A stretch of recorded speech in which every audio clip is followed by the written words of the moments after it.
No. Wow. What a movie. Bob, what a movie. You're in it. Yeah. Glad we started with this one. It's only up from here. I don't know. Suburban Commando? It's not going to be good, but we're going to know how, like, going in, at least it's going to have, like, it's going to be stupid, and we're expecting it to be really stupid. Popeye was just boring as fuck. Well, yeah. That was most of the problem. It wasn't even that it was, like, silly and ridiculous. It was just not good. $20 million to make it. Yeah, they were, like, shipping wood from Europe to make the set and shit. Why? The fuck? Did they not have wood in Malta? No, I guess not. Fucking horrible. And then it grossed like 60 million, 50 million, 60 million, which I'm like, what? Well, it was a flop at first, but... Yeah. I mean, back then when they would show things in the theater for like 3 years. Oh, yeah, right. You know, you could make your money back eventually. Yeah. Unlike now, where if you haven't made your money back in the first weekend, they're yeah. like, well, fuck you and... Fuck it, we're shooting into space. And murdering every actor.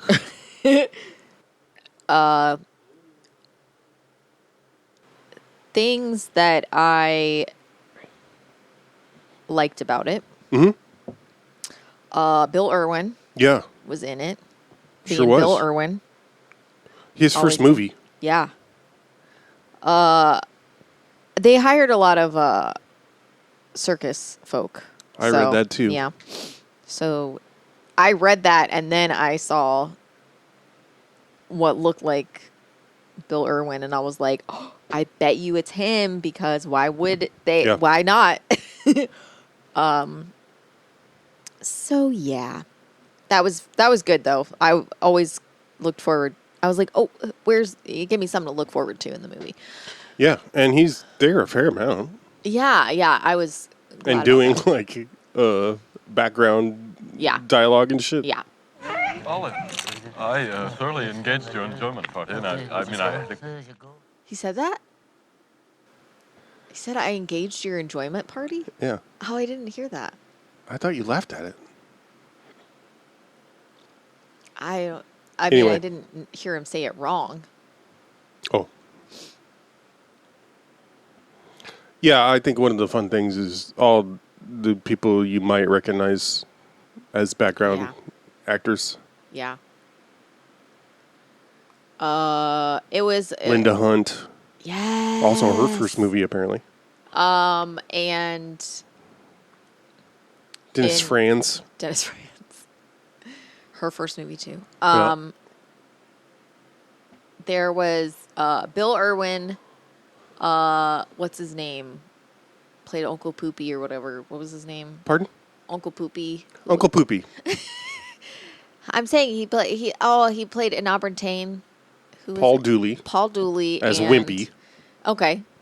Not that different from Poopy. I don't know why you're getting all mad at me. Well, he's not an uncle. Well, who was he? I thought he was. I thought he's just a towns guy. Oh, okay. Are you not familiar with the Popeye verse? No, not even remotely. Okay. Paul Dooley, Bill Irwin, and fucking Boothby. Oh, whoa, yeah. So got 3 Treks. Wait, is he in Trek? Irwin? Yeah, he's in Discovery. Irwin. He are in Discovery. Okay. Oh, okay. I mean, he's playing a fucking Kelpian? Yeah. Really? So yeah. Natch. Right. But other than that, yeah. And then but I was so bored with the movie. It was really a struggle. I was like, I gotta try to pay attention a little bit. Well, let me find a quote here. Well, I was just gonna say, I was reading about Linda Hunt because I was like, yeah, she's great. We love her, and she is a homosexual. I did not know this, and I was so excited to find out. She has been... I can't believe we didn't know know this before. I know. She's been with her partner since, like, the 80s or whatever. And they've been together for, like... they've just, you know... She's 80. That bitch is 80. Is that not all? her partner, Linda Hunt. Yeah. Did you know... I mean, I feel like This is her first movie, and she's playing the mother of a giant, so... Yeah. I didn't know she won an Oscar. Oh, yeah? Or whatever. Me either. For what? For this? No. I can't remember what it's called. But Children of a Lesser God? She was playing a man. Not... She was playing a cisgendered man in it. Oh, wow. Yeah. And it's like the only time... Hervé Villachez? What? Hervé Villachez? I don't know what that means. Tattoo off of Fantasy Island? I don't get that. I don't know what that means. The television show Fantasy Island? Uh-huh. Starring Ricardo Montalban. Mm-hmm. His sidekick was Tattoo. Yeah. Played by a little person. Yeah. That little person was Hervé Villachez. Okay. It's a joke about how they're both small. Oh, it's not a joke about gender swapping. Or like someone playing a different Hervé gender. Villachez was a cis man. Okay. Gotcha. Yes. I thought you were saying like she was doing that, implying that Tattoo was played by a woman. Ah. So I was like, wait, what? I'm unfamiliar with this. But yeah. She reading all her like quotes. Uh-huh. It's like, you know, how awful being young was because people were so cruel to her because of how she looked and how she talked. Also, there's a bunch of stuff that's just like her deep husky voice. And I'm like, what? I don't mean this in a shitty way, but I'm like, she has a unique voice for sure. I'm like, but I wouldn't. Basically, if you're a cis woman, everyone expects you to sound like Jennifer Tilly, I guess. But that's the thing. If you sound like Jennifer Tilly, people are like, wow, you should kill yourself. What a bimbo. You should die because of how you sound. I know. It's like, what? Yeah, there's no winning. Yeah. That's how you know it's legitimate. Yeah, speaking as someone whose voice has dropped like a half a octave, fucking the way people would go in about my voice before it changed slightly. I mean, people would be like, it's so shrill. Mm-hmm. You sound... when you talk, I feel like something's attacking my eardrums. What I don't understand is, do you not I mean, I assume this...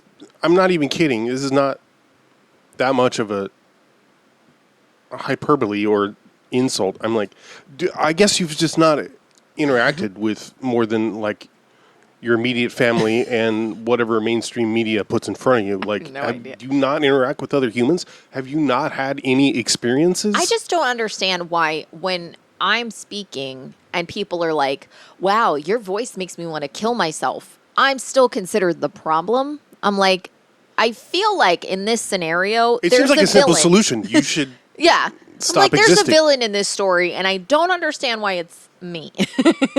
I'm speaking. I can't believe you're out here having a no, for sure, actual audible voice. Like, people would be irate and absolutely like horrible to me because of my voice, and I would be like, people would be like, yeah, but I mean, you do sound horrible, and I'd be like, I feel like there's. I feel why is that more acceptable than my voice? Like, I don't know. It's right. weird. Whatever. Anyway, you have some quotes. What's going on? Well, it seemed pertinent to something you said already that I forgot. How boring the movie was? After so many other directors said no, Robert Altman said he wanted to make this film, loved the screenplay, and would not change a word. Quote, I laughed when Robert Evans reported this to me. Robert Evans was the producer. Mm-hmm. Jules Pfeiffer wrote in his memoir, quote, I was a friend of Altman's and a fan. As a fan, I knew what was coming. Altman didn't believe in scripts except as a necessary evil to get films financed. He didn't much believe in words. He didn't care if you heard the dialogue or not. And he didn't believe in story. But I could imagine no one better to give credibility to E.C. Seeger's outlandish creations on screen. Wow. That explains a lot, actually. It sure does. I think what stroked me. Hey-o. I think what gave me a stroke during this movie. So I will say the singular. Well, not singular. Well, I will say this. I enjoyed Shelley Duval's performance when during like her solo singing. Both of those. I know I'm not saying they were great songs. It's fine. But I liked how she performed the songs. I like how she sang them. I didn't like anything else that happened with the songs. Like all they did was just repeatedly say the same There is thing. so much repetition in this film. And not in a good way, and not even in a storytelling way. No. Like I That's what was I know that you were baffling. getting frustrated, but I liked how she was doing it. I liked how it looked, and I liked what was going on in the scene for the one where she's like, and he's large. And like she was just distract, like every time they got distracted, she's like, and he's large, and just throw something else in the suitcase. Like I liked what was happening in that scene. I felt like that was probably the most coherently storytelling scene that there was. Yeah, maybe. That was I was like, oh, Maybe. she's doing something Right. here. Something's happening, and we're. You know why? Because as far as the story goes, the song is meant to be a distraction from what's happening. It is, yeah, it is, but it's also like the song explains that she's not only trying to convince other people, but herself that she actually likes this person. Right. So it's like, I'm like, oh, I get, and that's why she keeps repeating the same thing over and over again, because there's not much. There's not much to like about him. So she just keeps being like, well, and he's large, like, so I'm like, okay, this is pretty good. But, and I liked her, I just like the song, and I like how I like Shelley Duval's singing of the song, but he loves me, he loves me, he loves me, he loves me. He needs me. He needs me, yeah. He needs me, he needs me, he needs me, he needs me. He needs me, he needs me, he needs me. I love it. I didn't know. I didn't know. I know that song. I didn't know it was from this. Same, yeah. But I like that a lot. But mostly because I was like, oh, this is what it's from, so. Shockingly, it was not on Broadway first. Honestly. Just kidding. I honestly, at first, I was a little surprised because of how stupid everything was. I was like, it seems like they weren't sure how to take it from stage to film. Right. And they were trying to do too much. They were trying to make it too much like the stage. Yeah. And then once the second or third song hit, I was like, no, this is not. No. No one would have allowed this to happen. There's no real storyline. Harvey, well, that's not true. I didn't say there's no storyline. I said there's no real storyline. Damn. It's got like 5 different storylines. None of them are worth finishing. They all intersect at the end, but yeah, I guess that's it. I imagine they probably just took a few different comics and mashed them together. Yeah. A few different of the Popeye comic stories. Am I stupid? I don't remember. Next question. Keep them coming. Come on. I can do this all day. I can do this all day. What is it? Fucking Bluto. Yeah. Bluto. That's his name. Yes. The treasure.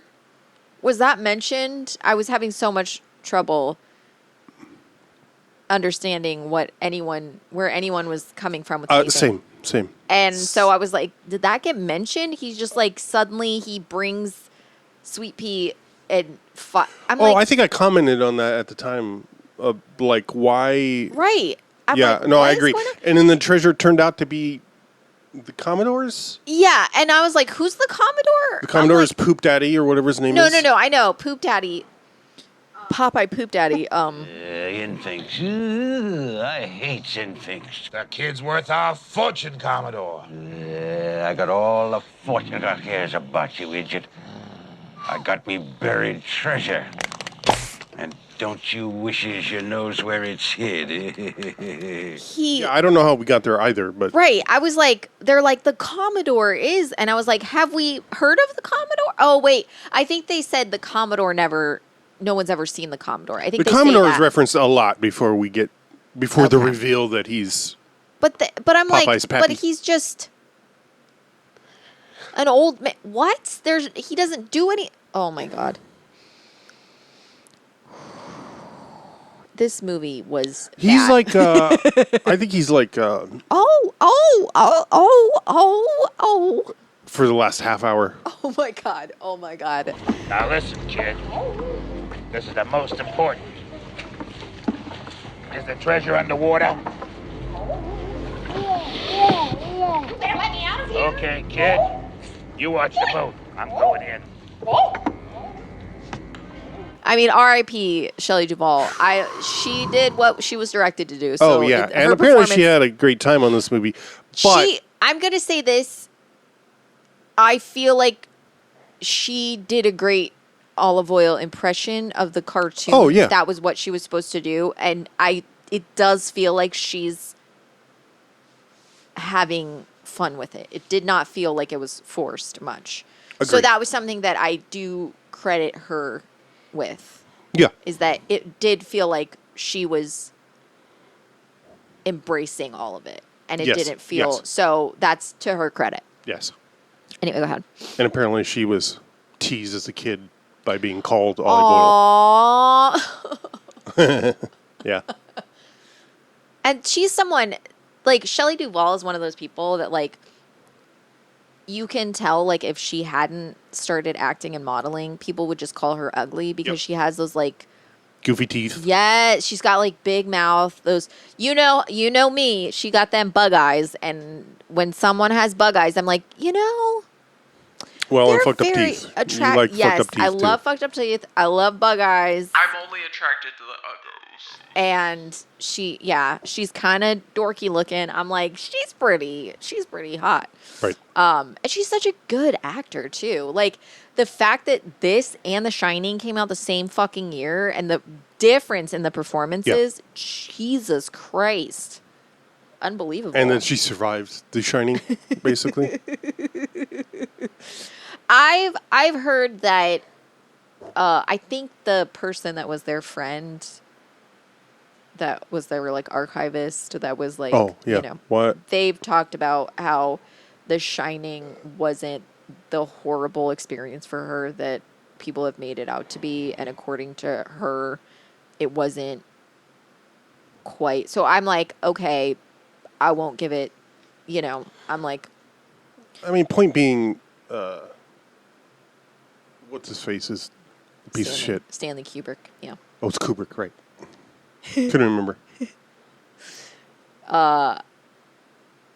Who I always think Kubrick and Coppola. I always get those confused. Yeah, I those was guys thinking confused. Coppola. Yeah. But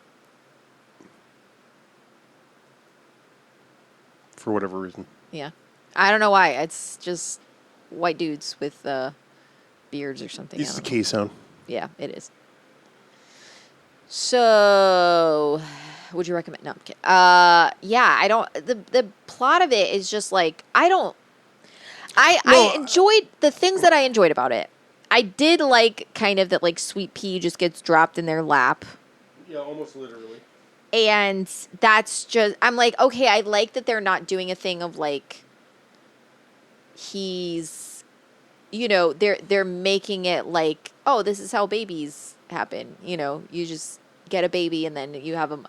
And, you know, the fact that, like, Popeye keeps calling himself the baby's mother, shit like that. I was like, okay, I love this. Like, that's great. I don't mind kind of the absurdity in those ways where it's like, how, like, I like when movies do the thing of, like,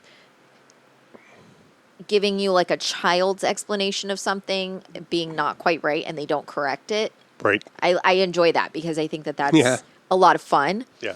And I think it explores more of like how like movies are not literal, you know, and you can do things like that with them. But yeah, that was there was no. There was like no dialogue. I mean, it's really validating to hear that about Altman because I'm like, it feels like you don't want me to pay attention to anything. You know what I mean? Because the amount of words that are said the amount of dialogue that's in the movie to words that are said is ridiculous. Things that are communicated via spoken language is Popeye is constantly talking under his breath. Barely legible. What is it? Legible? Not legible. That's audible. Well, not even audible. You can hear him, but you don't know.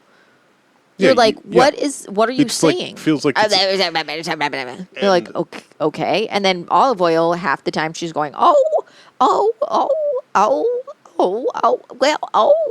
and that's at least 50% of each of their dialogue. It's easy to imagine putting this on for a child or a room full of children and it being entertaining enough. Really? At least in 1980. Okay, maybe 1980. You know, being a child at that time, I can imagine. Okay. I don't imagine that I would have found it necessarily that entertaining, but I do think I tried to. There's enough like slapstick and goofy ass things and just shit going on at all times that. Yeah. I mean, yeah, there was like things they tried to make true to the cartoon, but also humanize that I'm like.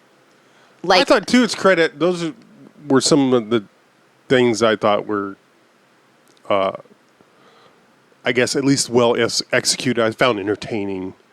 Like, not enough, but like the shit, like the cartoony violence of it. Like when is it the first time Popeye has a fight with Bluto, and you know, like he gets spun around and drills through the yeah. boardwalk or whatever. That was funny because to me that looked like a dummy just falling, and it was so that I did laugh at that. But or like he's doing backflips and but or like anytime something gets shot out, like oh my god, the octopus at the end, or when he kicks the guy. That's what it is. Yeah, during the boxing match, he just kicks him out of the ring. Fucking slayed me. Yeah, but I like some of the stuff, like I didn't like the stuff that they like. Okay, this is so stupid, but the fact that Popeye's arms were so hairy, I'm like, it would be one. I was like, okay, they're going to show his chest, and so it'd be weird if he didn't have, you know, hairy arms, but he had like a full hairy chest. Nope, you don't even see. You barely see his legs, and those are also prosthetics. And those are also hairy. And I'm like, why? I'm like, why did you have to add that weird? That might be true to the cartoon. I feel like it wasn't. Like I don't know. Not to that degree. I'm like, it's so hairy. And then the dad's was super hairy. And I'm like, what are we doing here? And then, like, I don't know. There's like some of it. I'm like, the shoes. Oh yeah, there's so much focus on shoes. Well, the thing is, they're especially trying to, olive oils. Well, why? Because I think what it is, and this is something that I'm like, great effort.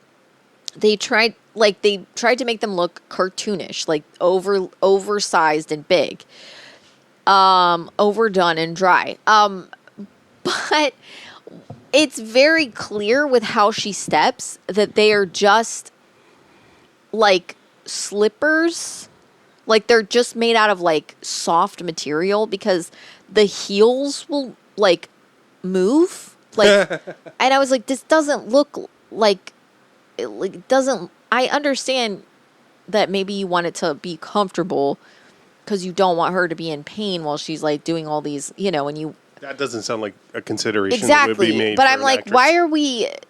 like, you could see that the heel was, like, fake. Yeah. Like, the back of the... Yeah. You know, the Achilles was, like, foam or something. And so it would, like, move around. And I was like, this isn't... I know what you're trying to do, and it's not working because it looks like it looks like it's, you know, when people like try to make something crochet that's supposed to be like not crochet, and you're like, I can tell that it's not. I can tell that it's not really chainmail, that it's crocheted. That's what it felt like. It felt like that, like it was just crocheted or something. I mean, I know it wasn't, but it's like that thing where I'm like, you're not fooling me. I know that it's a fake soft. Even if it was a good fake or whatever, I didn't understand why during her one of her songs we're literally just looking at her feet for some amount of time. Because they're not. It's not like she's dancing. She's kind of just walking up some steps. I think it's because they were trying to. Yeah, I think it's because it's like, isn't this funny? It looks like the cartoon. No, it's not actually, and it doesn't. It not doesn't. enough to make that exactly the focus. Embarrassing. Yeah. What? Anyway. Yeah, but like, I mean, the sets are impressive. I did like the sets. I'm glad it still exists because I think that's otherwise cool. it's just it's enraging when you learn. For instance, I remember the Moulin Rouge was maybe the first time where it was like it cost so many billions of dollars to build this, and now it's being destroyed off this soundstage. So I hate that. I that's something that drives me insane when they like have like an elaborate set, and then they're like. And then it was completely demolished, and I'm like, huh? Like, Dark City. Oh, yeah. The sets from that were used in The Matrix. Right. Oh, that's great. That's so fucking cool. You but took only a set what they could and cannibalize, right? It wasn't. It was like it got destroyed, didn't it? No, I don't think so. Oh, okay. I mean, it's very similar. Like, the aesthetics, if you look, like, it's completely different movies, but the aesthetics of, you know, the buildings and towns are really similar. They just, like, stripped a lot of the innards of a lot of it out. But I'm like, oh, I can totally see how they used the sets, you know. Yeah. But even if it's, like, that's better than just being like, oh, yeah, these sets were demolished, especially when they're so intricate and cool. And I'm like, you didn't do, oh, okay, well. And then they're like, homeless people should die. What if you use those old sets and like the amount? I don't know why you're trying to make this political. I know. This is the least political thing that we talk about. Yeah, we got some weird takes on police. I don't know why I got showed this podcast. But me either, brother. Me either. That's one of my favorite things that people will like kind of drag someone. They'll be like, I don't know why these kinds of videos keep popping up for me. And then people will be like, I hate to break it to you. There's an algorithm. The algorithm doesn't care about your feelings.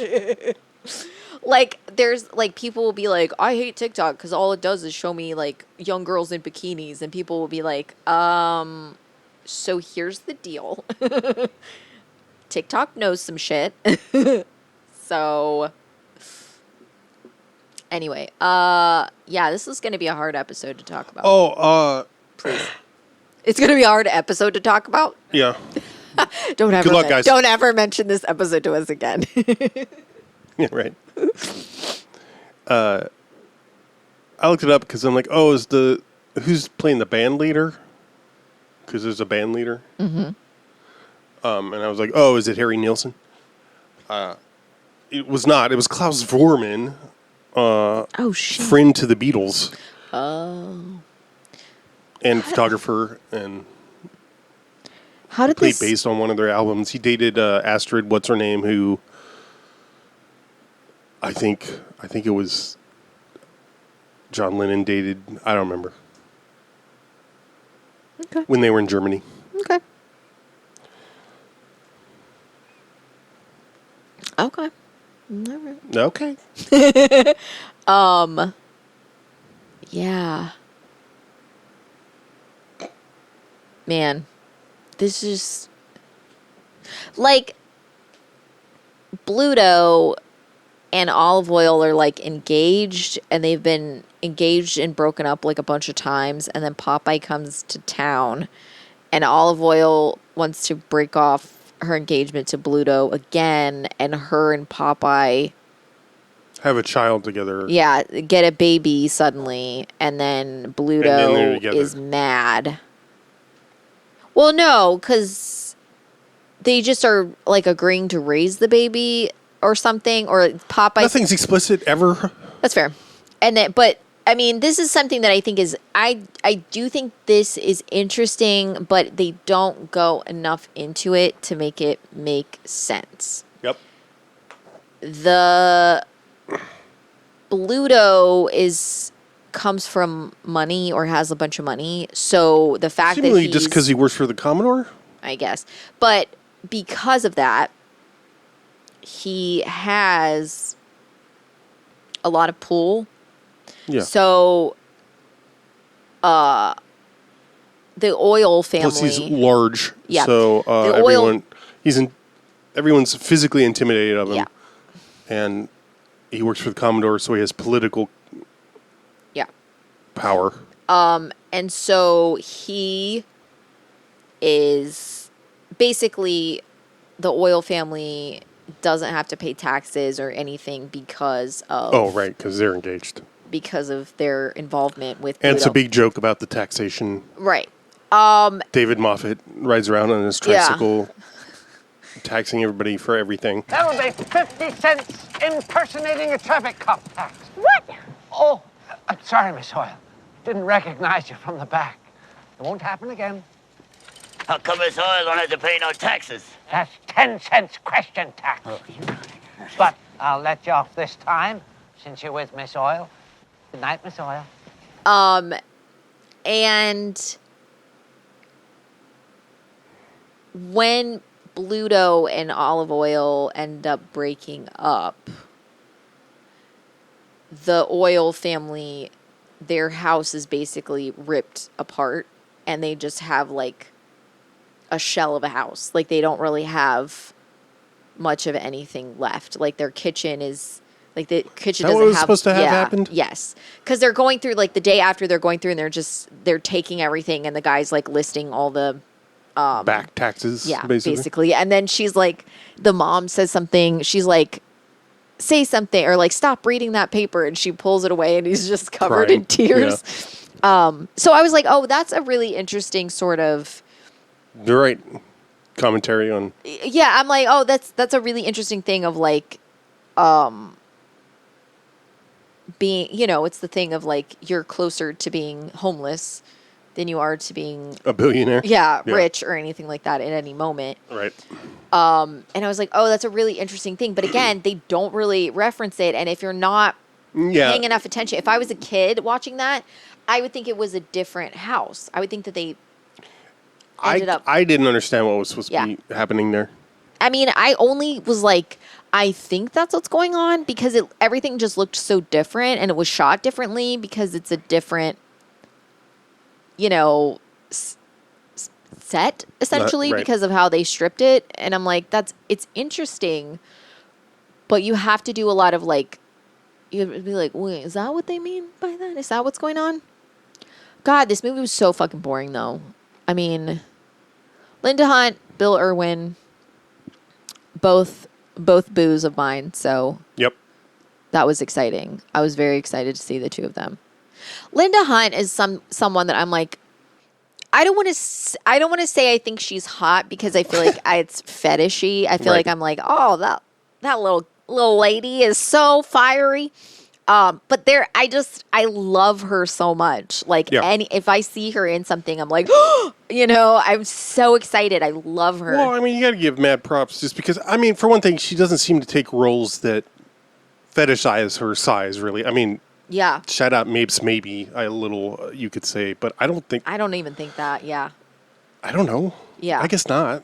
Right, and that's the thing. Like, one of the quotes said that she's told that she gets roles based on her authority. Like, she's always played, like, I think on The Practice, she was playing like a judge. Right. She never plays someone, like, I love her in Stranger Than Fiction, because she plays, I think, she's like a therapist, and Will Ferrell's like, I hear voices, and she's like, it's schizophrenia. And he's like, no, I don't think you understand. And he like explains it, and she's like, I see. It's schizophrenia. It's such a good. Yeah. And he's like, wait, no. He's like, this is, and he explains it. And she's like, oh yeah. She's like, it's schizophrenia. Yeah. And yeah, she's always really good in comedies. Yes, and then she's like, I love her in Kindergarten Cop. Right. So good. She's so fucking good. Yeah. She's so good. She's good. She's humorous. She has she's just a great she's great. And so I'm like, yes, love her and everything. Yes, queen. Yes. And then Bill Irwin is someone who I didn't know who he was like you did, but I had seen him in things such as Third Rock from the Sun, and I knew him, and I knew that he was like a physical actor, but I didn't know.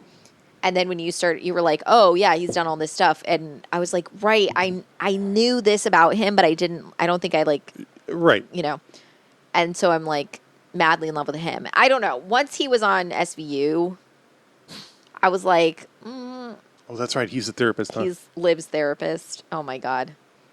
Legion. Yes. Oh my God, he's so good in that. Playing what I love about it is he's technically playing an indigenous person. Right.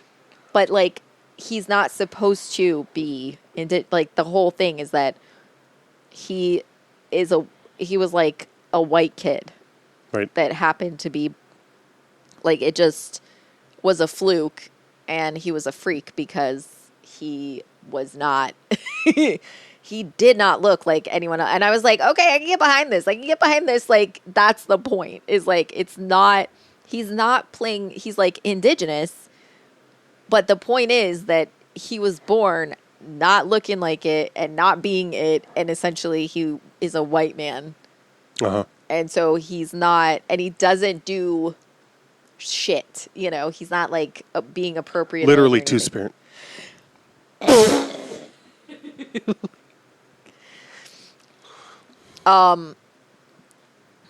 Yeah.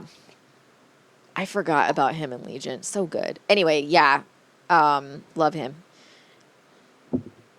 And those were the best parts of the whole entire movie was him and yeah, pretty much. And Hunt. Yeah. Oh God, the musical numbers were so hard. They were not good. Like I said, the only two I liked the two that Shelley Duval did by herself.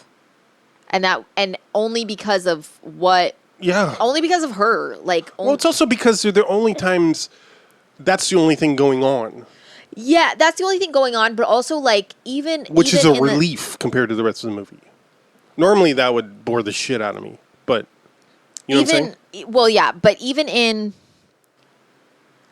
in the first one, her musical number is it is sort of pushing the story along. While she's doing something great. That feels like classical musical theater. Or, the second one. Oklahoma, kind of. The second one is almost like that because she's coming to Popeye. Right. And she overhears him saying something and she's like, oh. Right. Things are actually way different than I thought they were. I thought, so she's that's why she's he needs me. Right. And I'm like, okay, so it is kind of pushing the story along slightly. Very slightly. Yes. I mean, I like it better than the first one. I like the second number better than the first number, musically. Yeah. But it's even though it's only a little bit pushing the story along, I'm like, it is doing but something. But it's well it's within the conventions of musical theater or opera, or where a character gets an aria or a whole song just to describe their feelings, or like it's the amount of time it takes up compared to what it does for the story is not proportionate. But that's conventional. That's not outside of our experience. Right. But yeah, it's just the rest of it is everything is food or whatever the song is that's happening in I have no idea. The diner? Yeah. Why is there a musical number happening? Who is singing it? Yeah. Not even clear. And then it's like the one that's like, oh God, the one where they sing with the baby. They just keep repeating. That's that one, Keith. I'm surprised you didn't stop the movie after that. Keith was upset. It was not. They just kept going. They just kept saying the same things, and nothing was. And happening. That's all that they did. All the musical numbers just repeated a phrase over and over and over again. They'd have a little bit of a verse, barely, and then it would just repeat itself over, and not like repeat itself like repeat the verse. And then there were numbers that weren't even clear if they were supposed to be musical numbers entirely, like the one that Pappy sings about kids. Oh.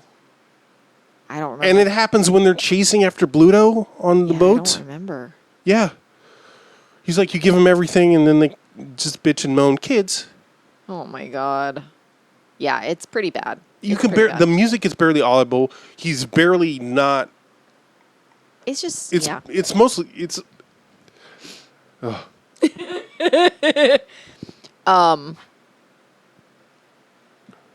Apparently one of the complaints is it wasn't that true to the source material. Oh, crazy. I guess that's been debated since.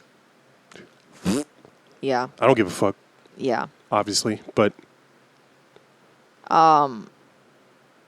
Very funny that Popeye spends the whole movie saying that he does not like spinach. And then at the end. See, not true to the source material. And then at the end, he's given spinach and it changes his life. I appreciate that from, you taking the one thing you know about Popeye and delaying it into the very end. I appreciate that. I would if they'd made a bigger deal about it, except for at the beginning, he says, I don't want spinach, I want carrots. And then at the end, he's like, I don't want spinach. And then Bluto also, so effective how fucking gross the spinach looks when. Oh my God! When Bluto, I honestly was like, oh my God, oh that was not. It literally looked like baby doo doo. In my opinion. Yeah. It looked like baby doo doo. It looked like baby doo doo. I'm not going to push us to be as long with this one because it's just painful. That's what she said. Would you recommend? No, I would not. I would. It's a rare one for me. I mean, I don't think I would say if you're just wanting to watch Shelley Duval stuff, to see Shelley Duval stuff, sure, but I'm not going to recommend it. It's just it. Tell me if you think if I was correct about Robin Williams being more restrained. I don't know, considering that all his dialogue had to be overdubbed, and the fact that nothing he says is legible. I couldn't tell you, honestly, if he's more restrained, because I'm like, was it not audible, or was he just saying curse words or something? I don't know. It is funny when he says shit. Yeah. Apparently the first time in a Disney movie. Oh, wow. It was a Disney movie? There's a ton of trivia entries about this that I didn't bother reading. It was a co-production between Disney and Paramount. Oh, shit. And then they did a series. This was the first of like 12 they did together. The next one was like Dragon Slayer or something. I don't know. Oh, okay. I don't care. Yeah, it's not It's not. Oh, we could talk about Paul L. Smith, who played Bluto. Oh God. Who also played Raban In Dune. Harkonnen, or whatever. Yeah, and Linda Hunt also in Dune. That's right. Also, it was pointed out in the trivia that Robin Williams and Ray Walston, who played Popeye's dad, both played TV aliens. Oh wow. Ray Walston. I didn't grow up with this show, but my mom referenced it all the time. My Favorite Martian. Yeah, my mom did too. Yeah. So I always recognize him. Yeah. He's one of those I think I used to confuse him with Henry Gibson, which is Okay. funny, but they're about the same age. I think. mean, he's Boothby to me. Yeah. Right. Which I never know if it's Boothby or Boothby. I can't hear the difference in what you're saying. I'm saying S, Boothby or Booth. No, SB.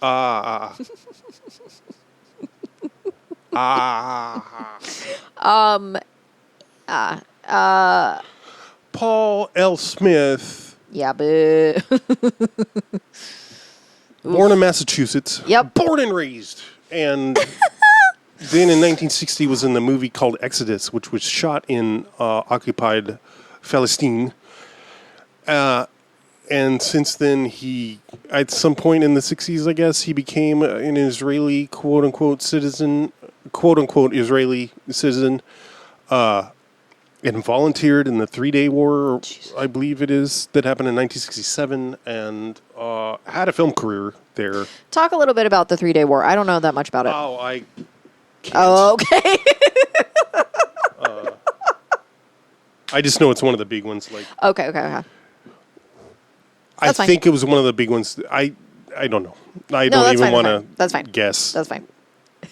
The look you gave me. The summer of 1967 brought a war that changed the dynamics of world politics for decades to come. The Six-Day War pitted the fledgling nation of Israel against an alliance of surrounding Arab nations, constituting nearly all of the countries that Israel shared a border with. But this mismatched fight did not go the way anyone expected. But yeah, he had a career there doing films, but also obviously came back to the States now and again to, but Yowza. Oh no, he's dead. It's weird he only played horrible assholes in. That's crazy. Man, Anyway, that's what a bummer. I think it's funny that like we've talked about this in private.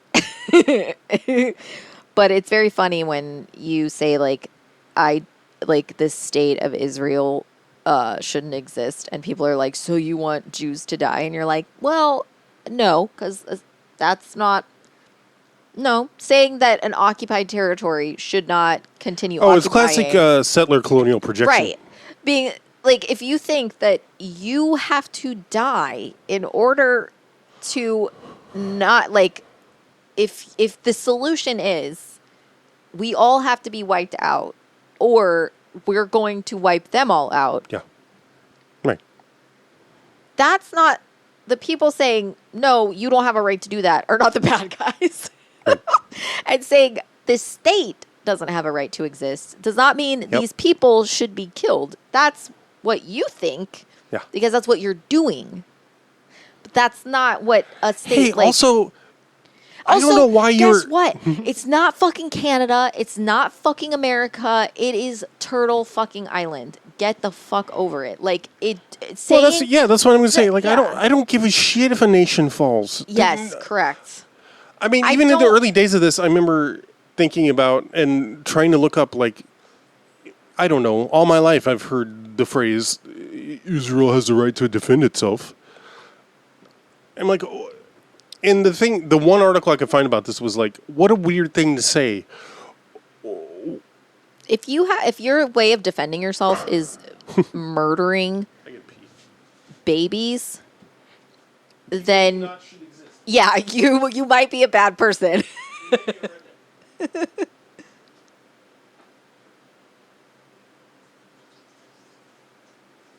I'm just going to leave it while Keith pees. And I'm just going to say that there's a lot of debate and there's a lot of,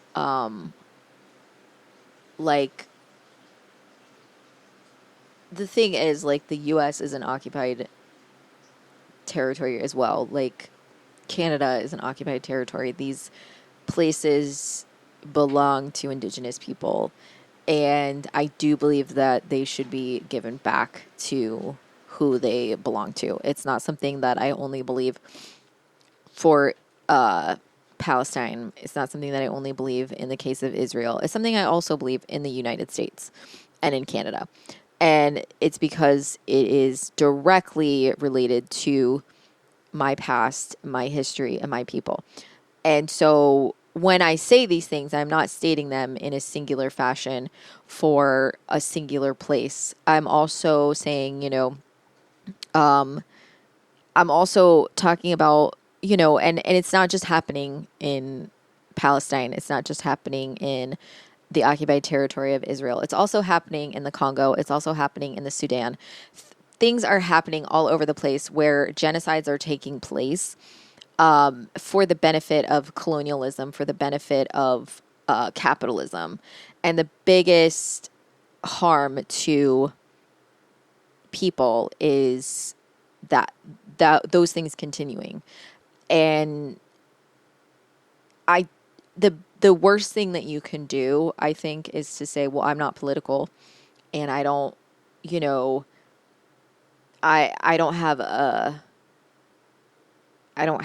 an opinion either way, because whether you like it or not, you benefit from, and you, like, every new smartphone you buy, you're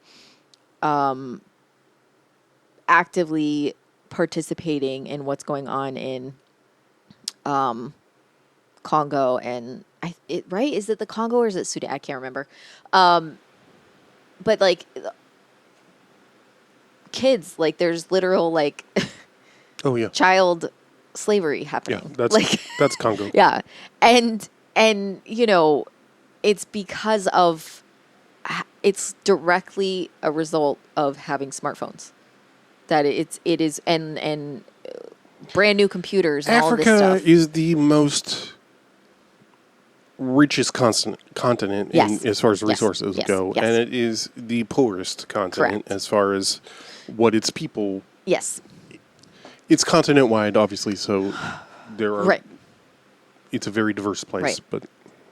Right, it is, and like that's another thing. Historically, yeah, right. I mean, people don't understand that either. That Africa is not a country. But I do. I know we're talking about Popeye, but it is pertinent because one, it's pertinent because our ex-friend who turned out to be a Zio has familial connections to Malta. Oh, really? Yeah, her dad, I think. But I want to say, like, if you're like, oh, Popeye doesn't have anything to do with this. It does. It literally does, because one of the actors was, you know, actively in it. And also it's a capitalist production. It $20 million to make a movie that didn't really even have a script. Like it was didn't have dialogue. Like this thing was absolutely. And outside the U.S. Correct. So you're talking about like if you think these things don't connect, if you think that these things are not, goes back, and it also goes back to I said this. I'm pretty sure season 1. Yeah. Like, I would. Yeah. Even if it's a movie I like, is dear to me, I'd be like, if it were Trust. Yeah. Which isn't a good example because it's a tiny little movie, yeah, independent movie, but like. Some big budget Hollywood movie that I like, you know, like if that budget was applied to domestic programs, that'd be great. Yeah. I'd much rather that happen than my childhood good feelings about that movie. Also something that is important to remember when you look at films, they are used as propaganda. This is something that people will reference in like when they talk about, Hitler and what Hitler did, the U.S. does the same fucking thing. Israel does the same fucking thing. And they do that with U.S. films. They do that with films that we watch. They propagandize films. This is why there's something called Captain America. But this is why there's something called propaganda, because they actively, they will hire people. They will, the military literally funds movies. Any U.S. produced movie Yes. where the U.S. military is represented. Correct. The military is consulting. Correct. And has usually it has veto power. Correct. Editing power over the scripts. Right. And that's insane. And if you think that's it's not insane that you if you think that's not the definition of propaganda and using and to think about the way product of propaganda is that we think we are not propagandized. Correct. Yes. And also if the what makes the military so dangerous is not just that it exists, but that it actively benefits from poverty. And one of the reasons that poverty exists is so that military can be funded, is so that prisons can be full, because you can have slave labor in prison, because you can give someone the choice of being on the street or, quote, fighting for your country. No, you can't give them that choice anymore. Well, that's true. Well, I was going to say, you're homeless or you can join the military, Well, no, you can go to jail or you can go to... Right. And it's disgusting. It's disgusting and it's awful. And movies, even something like Popeye, is a direct, I don't care. The movie sucks. The movie's boring. The movie's not that great. Yep. I like the songs that Shelley Duval sings. I don't care that much. It's still something that is... it's gross. Someone that was fighting in a war that helped to further a genocide was just in the movie. Yeah, he's playing kind of a bad guy, but that's gross that you could do something like that and then just keep going and nobody cares. Yeah. Popeye, I wouldn't recommend it. Popeye, it's as bad as American Sniper.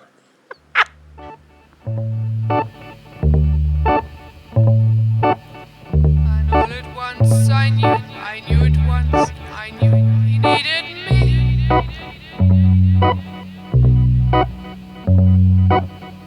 Until the day I die, I wonder why I knew he needed me.